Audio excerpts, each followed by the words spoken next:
Mula sa Cavite, puntahan po naman natin ang lungsod ng Manila. Mainit din po ang labanan doon. Alam na po natin ito sa pagkaalkalde. Reklamo ng ilang botante, hindi pa man nila namamarka ng kanilang mga balota, markado na raw agad ang ilang pangalan para sa mga kandidato sa lokal na posisyon.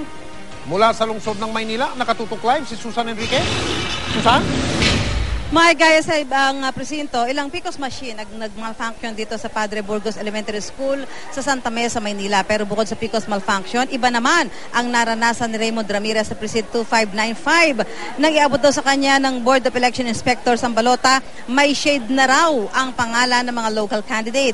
Kaya binalik niya ito sa mga miyembro ng BEI. Pinalitan naman ng balota, kaya nakaboto pa rin ang botante. Tinangka namin kunin ang panig ng BEI pero tumanggi siyang humarap sa kamera. Ayaw rin niya yung una ng video ang di umunoy reject ballot. Katwiran niya dahil reject ballot daw yun, kaya binigyan naman daw niya ng ibang balota ang botante para makaboto. Ayon pa sa BEI, kahit may reject ballot, ay hindi maapektuhan ng ibang botante dahil mayroon naman daw spare ballots. Narito po ang bahagi ng ating panayam kay Raymond Ramirez. Ang botante nagsasabi na mayroon daw po shade yung pangalan ng mga local candidate doon sa inabot sa kanyang balota. Boto ko, senator pa lang yung sinishadean ko, tsaka party list. Pagbaligtad ko, naka-shade na kagad na mayor tsaka mga konsyal. Inabot ko lang sa kanya. Sabi ko, ma'am, ba't po ganito?